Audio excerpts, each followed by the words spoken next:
In this video, we are going to discuss how to find the remainder by using the division algorithm.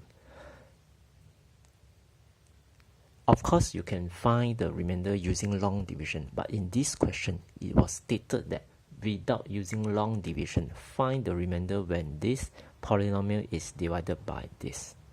So if you notice, first, you are not allowed to use long division.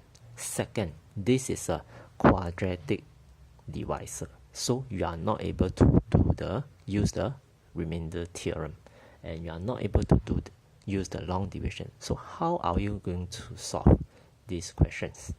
The answer is very simple. So we will apply the division algorithm, which is the dividend equal to divisor multiplied quotient plus the remainder.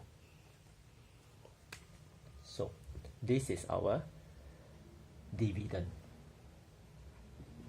So we can rewrite this as such. This is our divisor. Since we do not know our quotient, so we can let our quotient be qx. And if you notice that our remainder, we mentioned in the division algorithm, the degree of the remainder must be at least 1 lesser than the degree of the divisor. So in this case, the divisor is in a degree of 2. So means your remainder has to be degree of 1 or 0. So, but we do not know, so we have to start from degree of 1 lesser, which is degree 1. So we can let it as ax plus b in this case. So this is our remainder.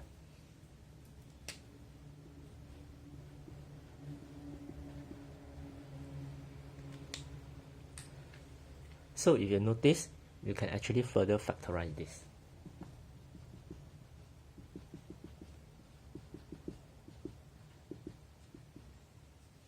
Okay, so now I believe some of you already see what we can do for the next, because this is actually like the identity. So we are finding the unknown of a and b. So we can let some suitable value of x. So obviously in this case, we will let x equal to 1 and negative 1. So let's see what happens. Let x equal to negative 1. So in this case, I will get 3 minus 1 to power 3 is negative 1. Negative 1 times 3, negative 3. Minus negative 1 complete square still give you positive, so plus minus 1. Negative 1 multiplied 2, so negative 2 plus 3 on the left hand side. Then right hand side you will get 0, because negative 1 plus 1 is 0, so whole thing gone. So you no need to worry about the quotient. So you left negative a plus b. So in other words, these two actually cancel off. So meaning negative 3 equal to negative a plus b. This is what you get when you let x equal to negative 1. And of course, next step, you will let x equal to 1. Same thing, you start inside to the left hand side, so you will get 3 minus 1 plus 2 plus 3 equal to right hand side, same thing, this portion is gone, 0. Then you left the remainder a plus b.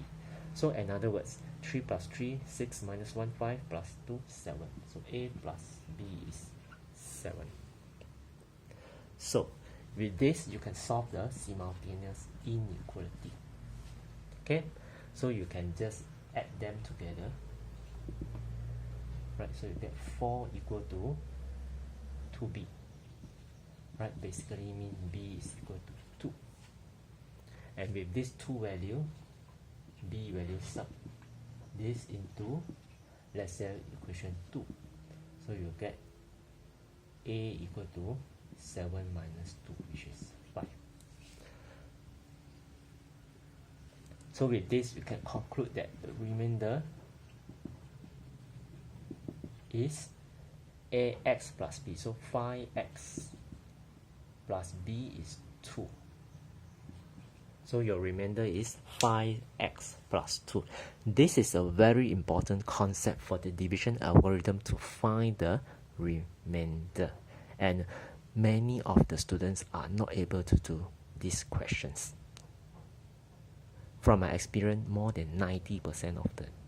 So please take note on this kind of questions.